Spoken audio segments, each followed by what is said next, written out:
제가 어젯밤에 그 유튜브 그 간증하는 어떤 그 뭡니까 내용을 좀 봤는데요. 여러분 패션 오브 크라이스트라는 그 영화 알죠? 패션 오브 크라이스트. 예수 그리스도의 예수님의 그 십자가의 그 죽으심을 예수님의 생애와 그다음에 그 주님의 죽으심을 이제 멜 깁슨이라고 하는 감독이 이제 이렇게 감독을 해가지고 이제 만든 영화인데 그 내용 그 영화가 너무 리얼해가지고 사람들이 그 영화에 대해서 영화를 보고 굉장히 감동을 많이 받죠. 근데 저는 거기서 보니까 그 배우가 예수님으로 분장한 그 배우가 굉장히 대단한 분이라는 걸 알았어요. 어, 그분이 이제 어느 인터뷰를 하는데 내가 예수님의 역을 하기에 내가 합당하냐 고민하다가 이제 그 역을 배역을 받아가지고 이제 하게 됐는데 그냥 뭐 자기가 가지고 있는 어떤 연기력을 가지고 예수 역을 하는 게 아니라 정말 자기가 그리스도로 자기를 생각을 하고 그 성경에서 얘기되어지는 그 예수님을 자기 몸으로 그대로 이제 연기를 하는데 너무 리얼한 거예요. 그리고 그 자신이 엄청나게 은혜를 받더라고요. 실제로 그 고문당하는 거 있잖아요. 예수님을 엎어놓고 막 그 채찍을 때리고 할 때 실제로 그 등이 30cm가 찢어졌다는 거예요. 매도 많이 맞고 십자가에 올려질 때는 팔이 다 그냥 이렇게 빠져가지고 그래서 그냥 막 너덜너덜할 정도로 이렇게 빠졌는데 의사가 와가지고 그 십자가 하고 있을 때 와서 이제 진단하는 거죠. 이렇게 와서 다 진단하는데 보니까 의사가 뭐라고 하냐면 감독한테 여기 중단해야 된다. 촬영을 중단해야 된다. 왜냐하면 지금 이 심장 상태를 보니까 이대로 갈 수가 있다. 그렇게 아주 엄하게 경고를 했다는 거예요. 그래서 이제 그 예수로 분한 그분에게 제가 이름을 몰라서 지금 이제 이렇게 얘기하는데 그분이 자 지금 당신 상태가 이렇다. 그러니까 여기서 촬영을 중단하고 여기서 내려와야 되겠다. 그랬더니 이분이 얘기하기를 뭐라고 하냐면 이래서 내가 여기서 십자가에서 죽는다 그러면 이건 내게는 큰 영광이다. 그리고 이로 인해서 이 영화를 통해서 많은 사람들이 예수님께로 돌아왔으면 좋겠다. 그냥 강행해 달라가. 그리고 뭘 생각했냐면 이렇게 내가 주님을 연기하다가 여기서 죽는다 그러면 이만큼 영광스러운 것이 어딨겠나. 그리고 그냥 바로 천국으로 옮겨지는 건 아니겠냐. 그래서 그 영화를 찍는 그 몇 달 동안 몇 달이 됐는지 모르겠지만 그 영화를 찍는 동안에 정말 하나님의 임재와 그다음에 임재를 많이 경험했다는 거예요. 그래서 거기서 스태프뿐만 아니라 그것을 찍기 위해서 구경하기 위해서 온 사람들도 그 하나님의 임재를 보면서 모두가 다 경외감을 가지고 그 촬영 현장에 있었다는 거예요. 그래서 이 십자가를 가지고 얘기를 할 때 얼마나 그냥 마음에 감동이 일어나는지. 그래서 그 옛날에 패션 오브 크라이스트를 봤지만 그 생각을 가지고 이제 보니까 정말 대단한 은혜가 온다는 것을 또 깨닫게 되죠. 사랑하는 여러분, 우리는 때때로 예수를 믿고 살지만은 십자가 잃어버릴 때가 많잖아요. 그 십자가가 기본 아니냐. 십자가에도 이미 난 옛날에 다 띄었어. 그래서 저도 그래요. 저도 목사가 돼가지고 뭐 예수님의 십자가를 또 얘기하고 모두 얘기하지만은 근데 정말 어떤 감격과 그리스도가 날 위해서 죽으셨다고 하는 것에서 오는 뭐랄까요? 말로 형용할 수 없는 그 못들, 그 감격들이 초심 때 가졌던 그 사랑의 그 감격들이 다 사라졌어요. 여러분, 그래서 우리 십자가의 은혜를 다시 회복을 해야 되는 거예요. 그 십자가가 내게 얼마나 중요한 일인지. 사도 바울은 그런 말을 했습니다. 나는 십자가 외에는 자랑할 것이 없다 그랬어요. 사도 중에 사도인 사도 바울이 나는 십자가 외엔 자랑할 것이 없다. 나는 아무도 나를 괴롭히지 마라. 나는 내 몸에 예수의 흔적을 가졌다. 예수의 흔적을 가졌다. 그 예수의 흔적이 뭐겠어요? 십자가 아닙니까? 우린 예수님을 따라가면서 또 나름대로 뭐 목사도 되고 또 직분도 많이 받고 때로는 뭐 우리 그 나름대로 오랜 신앙의 어떤 세월 속에서 뭐 유명해진 사람들도 많이 있잖아요. 근데 우리가 정말 남아야 될 것, 우리가 정말 마지막 순간까지도 우리가 붙들어야 될 것, 그것은 오직 십자가라고 믿습니다. 여기 사도 바울이 갈라디아서를 썼는데요. 물론 이 갈라디아서는 여러 가지 교리적으로 굉장히 중요한 거죠. 유대인 신자들 가운데 예수 믿으면서 예수님을 믿으면서 십자가로는 좀 부족한 것 같다. 우리가 구원을 얻는다고 그러는데 그냥 믿음으로만 구원받는다는 것이 뭔가 싱겁다. 뭔가 부족한 것 같다. 여기에 뭔가 더해져야 되지 않냐. 그래서 행위도 그다음에 공덕도 막 들어오는 거죠. 거기에 대해서 사도 바울이, 그런 유대인이었어요. 율법에 정통한 사람이었어요. 율법의 행위로 정말 의롭게 되려고 애를 썼던 사람이었어요. 근데 그것이 우리를 구원에 이르지 못하게 한다는 사실을 깨닫고 십자가를 깨닫고 난 다음에 완전히 이 사도 바울은 예수 십자가밖에 없다는 것을 언제나 사람들 앞에서나 누구 앞에서나 증언했던 사람이었어요. 그래서 그 가운데 여기 갈라디아서 2장 20절은 어떻게 보면 이 사도 바울의 간증 고백이에요. 간증 고백. 여러분 우리 한번 그걸 생각하면서 우리 갈라디아서 2장 20절 한번 같이 한번 읽어볼까요? 우리 다 같이 읽어봅니다. 시작. 내가 그리스도와 함께 십자가에 못 박혔나니 그런즉 이제는 내가 사는 것이 아니요 오직 내 안에 그리스도께서 사시는 것이라. 이제 내가 육체 가운데 사는 것은 나를 사랑하사 나를 위하여 자기 자신을 버리신 하나님의 아들을 믿는 믿음 안에서 사는 것이라. 여러분 이 한 절 구절에 사도 바울의 모든 신앙이 엑기스로 다 들어가 있어요. 이 한 절에 사도 바울의 모든 신학이 다 엑기스로 들어가 있어요. 이 신앙 고백 외에 다른 신앙 고백을 덧붙이면 그것은 복음을 훼손하는 거란 말이에요. 굉장히 간단한 것처럼 보이고 굉장히 이해가 되는 것처럼 보여도 들여다보면 신기합니다. 야, 이게 도대체가 만약에 하나님의 은혜가 아니었다면 성령께서 이것을 깨닫게 하지 않았다면 정말 도저히 이해할 수 없는 그런 구절들이에요. 내가 그와 함께 십자가에 못 박혔나니 그런지 이제는 내가 사는 것이 아니고 내 안에 그리스도께서 사신다. 이제 내가 육체 가운데 사는 것은 나를 사랑하사 나를 위하여 자기 몸을 버리신 하나님의 아들을 믿는 믿음 안에서 사는 것이다. 그럴듯한데 이게 도대체 무슨 얘기냐. 예수님은 오늘로 치면 예수님은 2000년 전에 저 갈보리 거기에서 십자가에서 죽으셨어요. 시간적으로나 공간적으로 우리하고는 엄청난 차이가 있어요. 근데 내가 그와 함께 죽었다고요? 또 그분이 내 안에서 사신다고요? 이해할 수 있겠습니까? 어떻게 내가 죽고 사는 일에 그분과 함께 했느냐는 거예요. 내가 더 이상 사는 것이 아니라고 그러면 나는 죽었다는 얘기인데 도대체 이게 무슨 얘기냐는 거예요. 나는 더 이상 내가 사는 것이 아닌데 근데 내 안에 그리스도께서 들어와 사신다고 그래요.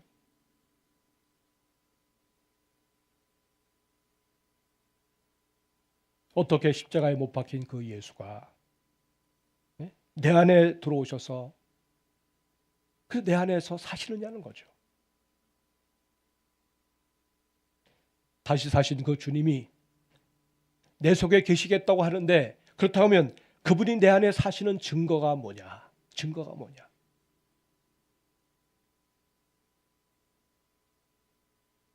여기에 대해서 사도 바울은 말합니다. 이것을 푸는 열쇠가 뭐냐?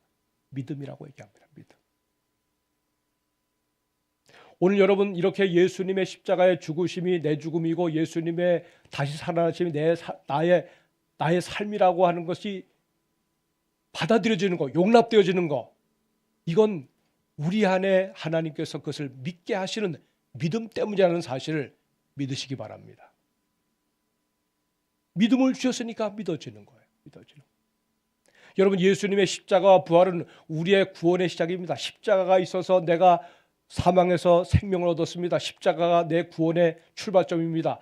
십자가와 그다음에 그분의 부활이 내 인생 전생의 모든 영역에 모든 우리의 삶의 구석구석까지 다 영향을 주는 복음 중에 복음인 거예요. 여기에 다른 복음이 필요 없어요.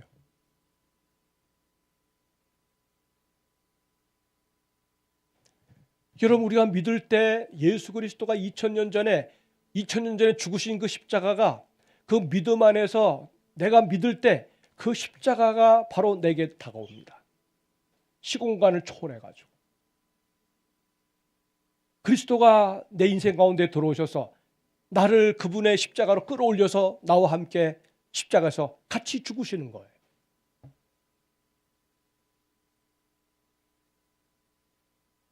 그리고 그분이 다시 살아나실 때 우리도 그분과 함께 다시 살아나는 거죠.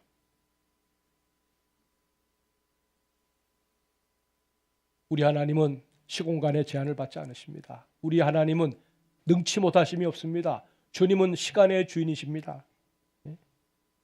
여러분, 주님에게는 과거도 현재고 현재도 현재고 미래도 현재예요. 우리는 과거 지나갔어요. 현재 지금인데 금방 지나가잖아요. 미래 앞으로 올 거예요. 딱 거기에 매여요. 한번 우리가 뭘 살다가 이제 과거로 흘러간 거 다시 돌아갈 수 없어요. 그냥 추억으로, 생각으로 돌아갈 뿐이지. 아쉬운 일이 있어요. 이미 지나갔어요. 과거에 일어난 일을 내가 확인할 수 있어요. 그럼 어떻게 할 수가 없어요. 여러분, 그래서 때때로 우리가 후회하잖아요. 내가 왜 그때 그런 짓을 범했나? 왜 내가 내 인생 가운데 제일 치명적인 그런 삶을 살았나? 후회하고 또 후회하고, 그래서 때로는 그것이 너무나 고통스러워서 인생을 포기하는 사람도 있잖아요. 근데 주님께서는 뭐라고 말하십니까? 어떻게 하십니까? 염려하지 마라. 이미 과거가 된 그 사건이 더 이상 나를 어떻게 할 수 없는 게 아니라 그 과거가 되었던 그것들을 주님이 다시 불러내서 그 과거를 치유하십니다. 여러분, 우리의 죄 문제, 내가 이미 엎질러진 물인데 이거 어떡합니까? 예수님은 그분의 십자가로 말미암아, 그분이 흘리신 그 보혈로 말미암아 내가 이미 과거로 되어버린 것들을 돌아가서 그 모든 죄를 사하시고 용서하시고 과거가 치유되게 하시잖아요. 과거가. 이게 얼마나 놀라운 능력이에요. 시공을 초월하신 주님이 내 인생 가운데 들어오셔가지고 과거를 건드리십니다. 과거를 치유하십니다. 그래서 주님의 치유를 받은 사람들은 더 이상 과거 때문에 탄식하고 과거 때문에 고민하고 그러지 않습니다. 간증하시는 분들 보세요. 저분들의 간증을 들어보면, 야, 정말 주님이 저런 자유함과 치유와 회복을 주지 않았다면 저거 정말 엄청난 일인데 어떻게 저렇게 얼굴에 평안과 위로와 소망과 또 사함받았다는 확신을 가지고 저렇게 사나, 그런 생각이 들 때가 있잖아요. 주님께서 하신 거라면. 과거를 치유하신 주님. 주님은 영원하신 분이기 때문에 우리의 삶에 어디에 영향받지 않으세요. 능치 못하심이 없어요.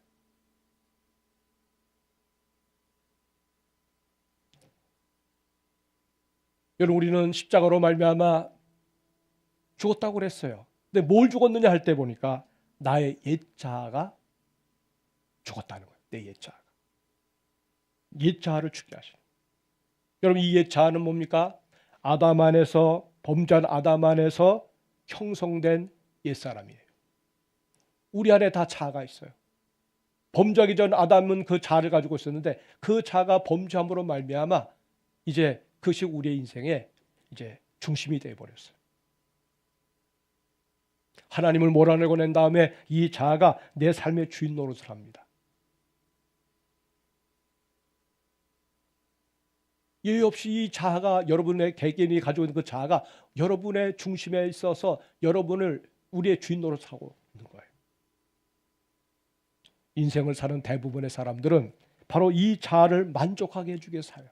어떻게 하면 내 자아를 만족할까? 자식을 키우면서도 자식이 잘 되는 걸 보면서도 사실은 좋지만 그 자식이 잘 되는 걸 통해서 내 자아를 만족하려고 그래요.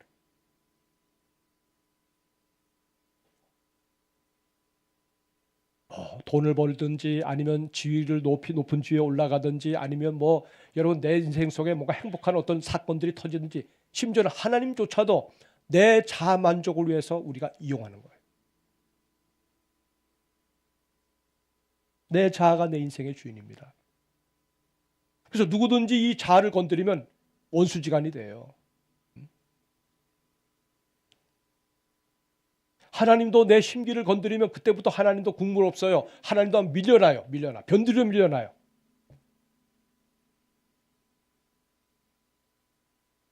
여러분, 예수님을 믿는다고 할 때 이렇게 고약한 자, 내 인생 속에 틀어박혀 있는 이 뿌리 내리고 있는 이 자아를 십자가에서 함께 주님이 어떻게 무력하게 만드는 겁니다. 무력하게 만드는 거예요. 더 이상 주인 노릇하지 못하게 우리 자아를 하나님께서 제어하시는 거죠. 제어하시는.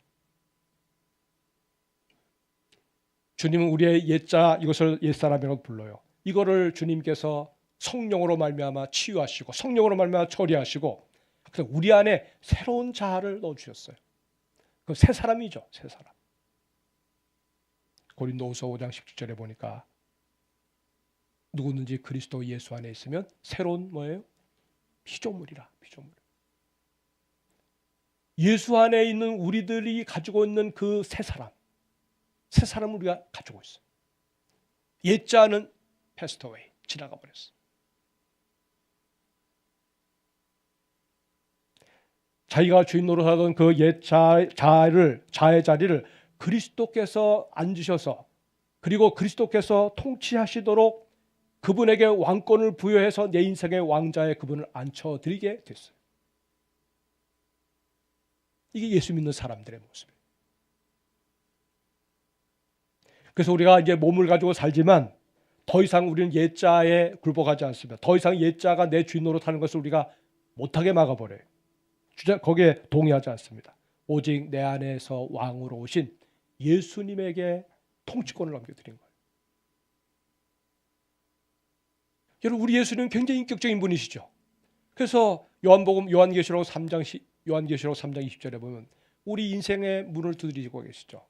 볼지어다 내가 문 밖에 서서 두드리노니 누구든지 내 음성을 듣고 문을 열면 내가 그에게로 들어가거나 그와 더불어 먹고 그는 나와 더불어 먹으리라 그래요. 여러분, 이것은 바로 그걸 설명하는 거예요. 문 좀 열어달라. 문 열어주는 일은 우리가 해야 되는 거예요. 네? 그래서 내가 여러분, 주님이 아무리 뭐 해도 못 열어줍니다 라고 말하면 그 사람은 일평생 자기의 옛자에 매여가지고 살다 가는 거예요. 근데 우리가 환영합니다. 주님, 내가 이 옛자를 가지고 살아봤더니 이 옛자의 횡포가 보통이 아닙니다. 이 옛자로 말미암아 내 인생이 완전히 거덜났습니다. 이 옛자로 말미암아 나는 모든 행복을 잃어버렸습니다. 이 옛자로 말미암아 내가 사는 이유가 뭔지를 모르고 살았습니다. 내가 절망입니다. 이젠 내게 들어오십시오. 내가 환영합니다. 내가 새로운 주인으로 주님 모시겠습니다. 이게 요한계시록 3장 20절의 선언이라 그 말이에요. 그리스도가 다스리시는 새로운 삶이에요. 그래서 우리가 그리스도의 통치권을 인정하고 그분을 왕으로 모신다고 그러면, 여러분, 그러면 이제 서서히 이제 어떻게 돼요? 넘겨야 되잖아요. 우리의 모든 것들을 다 그분에게 주도권을 넘겨야 되는 거잖아요. 한꺼번에 넘겨지질 않아요. 왜냐하면 그때도 그냥 고민합니다. 너 그분의 통치를 받기로 했잖아. 그렇지. 넘겨요. 이건 못 넘기겠는데. 이건 내가 어떻게 해봐야 되는데. 너 그거 예수를 주님으로 고백했잖아. 넘겨야 되잖아. 그런가? 또 넘겨. 그래서 이제 넘기는 그 일이 점점 익숙해지면 내 삶의 가장 자그마한 부스러기 같은 것들조차도 주님께 넘기는 거예요. 넘기는. 그래서 전혀 다른 삶을 살게 돼요. 다윗이 사울에게 쫓겨다닐 때 자기 생각대로 막 그냥 도망치고 하면 굉장히 비굴한 사람도 되고 미친 척하는 사람도 되고 별의별 정말 여러분 뭐 삶에 완전히 망가진 사람이 됐지만은 그런데 그가 주님께 초점을 맞추고서 하나님은 나의 목자라고 하는 그 마음 가지고 주님께 맡길 때 하던 순간마다 주님께 물어봐요. 주님, 어떻게 하면 될까요? 사람들은 이렇게 얘기하는데요. 주님은 어떻게 하면 될까요? 사람들 말 듣지 마라. 그들이 반드시 너한테 은혜 받았다고 너가 그들에게 은혜를 끼쳤다고 해서 너를 다시 은혜롭게 봐주는 게 아니라 반드시 너를 해코지 한다. 그러니까 조심해라. 하나에서 10까지 그냥 세심하게 가르쳐요. 세심하게. 여러분, 오늘도 우리가 주님으로 사는데 정말 우리가 이와 같이 주님의 통치를 받게 되면 우리가 주님께 괜히 민감해져요. 민감해져. 그래서 자그마한 것조차도 자꾸 주님께 아뢰려고 그러죠. 이건 절대로 내가 못 맡깁니다. 이건 안 돼요. 그거 내려놓을 때까지는 여러분 우리 안에 평안이 없어요. 넘겨야 돼요. 그래야 주님의 온전한 통치를 받아요. 나를 사랑하사 나를 위하여 자기 몸을 버리신 예수 그리스도. 그래 그분을 믿는 믿음 안에서 사는 우리라고 그러면 당신의 생명까지 아낌없이 내어주신 그 주님에게 우리가 뭘 아끼고 있습니까? 뭐를? 사랑하셔서 나를 위해서 아낌없이 모든 것을 다 내어주신 주님이 우리를 위해서 뭘 아낄 게 있겠냐는 말이죠. 더 그보다 더한 것이라도 다 내어줄 수 있는 분이 아니세요? 근데 그 주님을 우리가 신뢰하지 못하고 그 주님에게 내어 맡기는 거 아쉬워하고 그 주님으로 살면서 그냥 인색하게 살고 그리고 우리가 풍성한 삶을 경험하지 못하는 거예요. 응답받는 삶을 경험하지 못하는 거예요.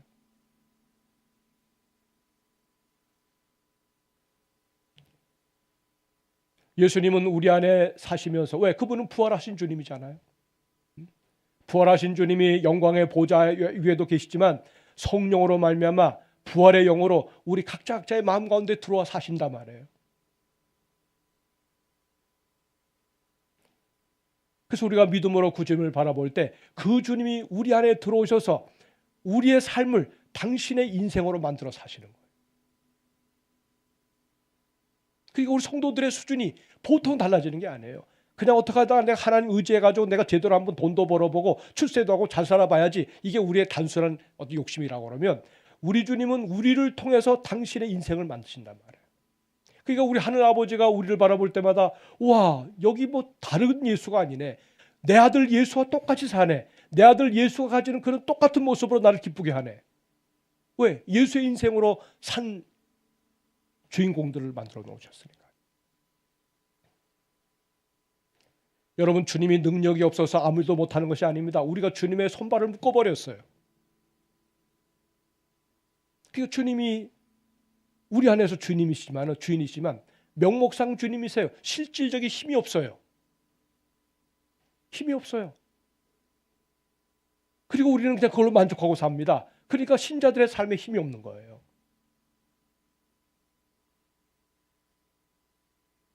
여러분 예수님을 주인이라고 부르는 것이 중요한 것이 아니고 주님이 주인 노릇하도록 그분에게 이니셔티브를 줘드려야 돼요. 그분에게 실제 권리를 넘겨주셔야 돼요. 그 십자가의 그 은혜, 십자가의 능력이 내 속에 그대로 침투해서 내 삶이 십자가로 말미암아 변화되는 그런 삶을 살도록 그렇게 우리가 내어드려야 되는 거예요. 사랑하는 여러분, 내 인생은 내가 사는 거야. 누가 그렇게 얘기한다고 하면 그것은 하늘의 음성이 아닙니다. 그건 세상의 음성이에요. 그건 마귀의 음성이에요. 주님은 그렇게 말씀하지 않습니다. 살아나더라, 살아났더라. 내 인생은 내 거다. 내 인생은 내가 만들어주는 거야. 나와 함께 가자. 염려하지 말아라. 내가 내 인생 속에 들어가서 내가 내 인생의 핸들을 붙잡게 되면 너는 더 이상 이제 이전의 사람이 아니야. 더 멋진 인생으로 내가 너를 만들어줄 수 있어. 주님이 오늘 우리에게 그 말씀을 하고 계시는 거예요.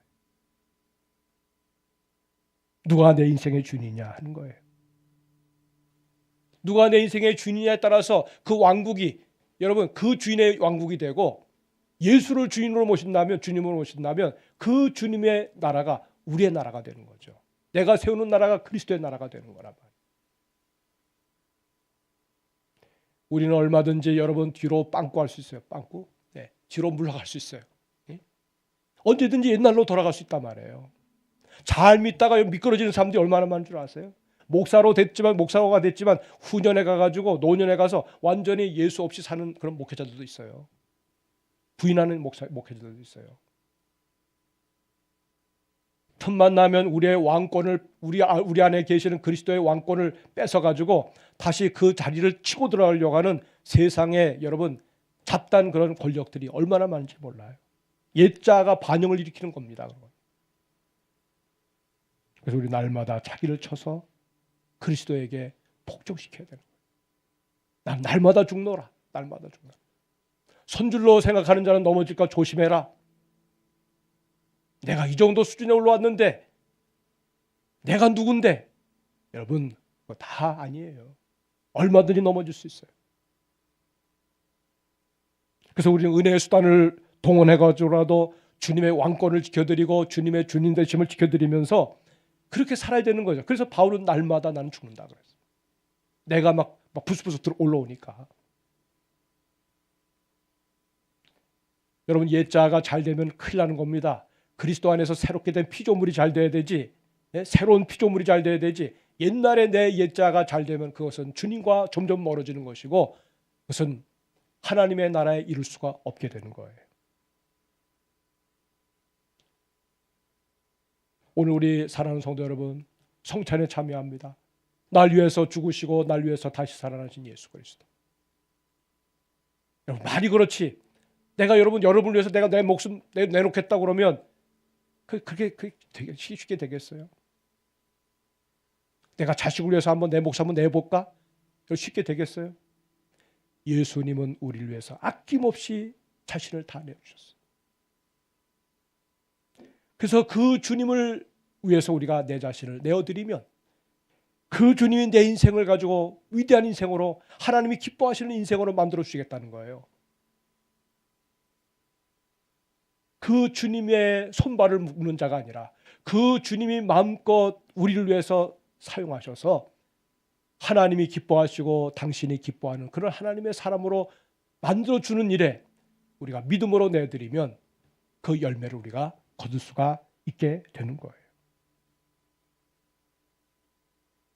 내 몸을 주님께 드려서 주님이 마음껏 나를 쓰시도록 내어드릴 용의가 없습니까?